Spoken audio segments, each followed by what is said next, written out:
Pawan cinema లేనట్లే మరి advance సంగతి ఏంటి? ఇండస్ట్రీలో కొన్ని కాంబినేషన్స్ ప్రకటించగానే ఫ్యాన్స్లో ఊహించని స్థాయిలో హైప్ క్రియేట్ అవుతుంది. పవన్ కళ్యాణ్, సురేందర్ రెడ్డి కాంబినేషన్స్ అనౌన్స్మెంట్ జరిగినప్పుడు కూడా అలానే జరిగింది. మాస్ మేకర్ సురేందర్ రెడ్డితో పవర్ స్టార్ పవన్ కళ్యాణ్ అంటే ఇంకేమైనా ఉందా అని అభిమానులు ఎగిరి గంతేశారు. కానీ ఈ ప్రాజెక్టు గత 4 సంవత్సరాలుగా పట్టాలెక్కడానికి ఒక్క అడుగు కూడా వేయలేదు. ఇప్పుడైతే ఈ కాంబినేషన్ వర్కౌట్ కాకపోవచ్చనే వార్తలు బలంగా వినిపిస్తున్నాయి. రామ్ తల్లూరి నిర్మాణంలో ఎస్ఆర్టీ ఎంటర్టైన్మెంట్స్ బ్యానర్పై రూపొందాల్సిన ఈ సినిమాకి సంబంధించి ఆరంభంలో వచ్చిన పోస్టర్ ఒక్కటే బజ్ క్రియేట్ చేసింది. కానీ ఆ తరువాత స్క్రిప్ట్ పనులు పూర్తయ్యాయని అనే టాక్ కూడా వచ్చినప్పటికీ షూటింగ్ మొదలయ్యే అవకాశాలు దశకి మాత్రం ఈ ప్రాజెక్ట్ ముందుకు వెళ్ళలేకపోయింది. ఇందులో మెయిన్ అడ్డంకి పవన్ కళ్యాణ్ బిజీ షెడ్యూలే.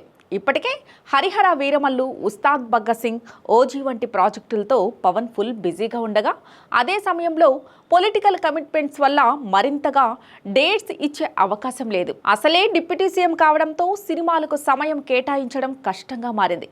దీంతో మేకర్స్ ఇప్పటికైనా వేరే హీరోతోనే ఈ ప్రాజెక్టును కొనసాగించాలని భావిస్తున్నట్లు తెలుస్తోంది.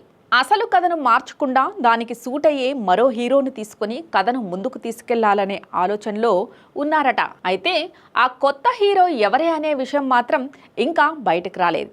ఇది పవన్ ఫ్యాన్స్కి మాత్రం కొంత నిరాశ కలిగించే విషయమే. కానీ కథ మీద నమ్మకం ఉన్న నిర్మాతలు పూర్తిగా ప్రాజెక్టును ఆపేయకుండా వేరే మార్గంలో ముందుకు తీసుకెళ్లాలని డిసైడ్ అయినట్లు తెలుస్తోంది. ఇక్కడ విశేషం ఏంటంటే పవన్ కళ్యాణ్కు నిర్మాత రామ్ అడ్వాన్స్ ఇచ్చినట్లు గత ఇంటర్వ్యూల్లో కూడా తెలిపారు.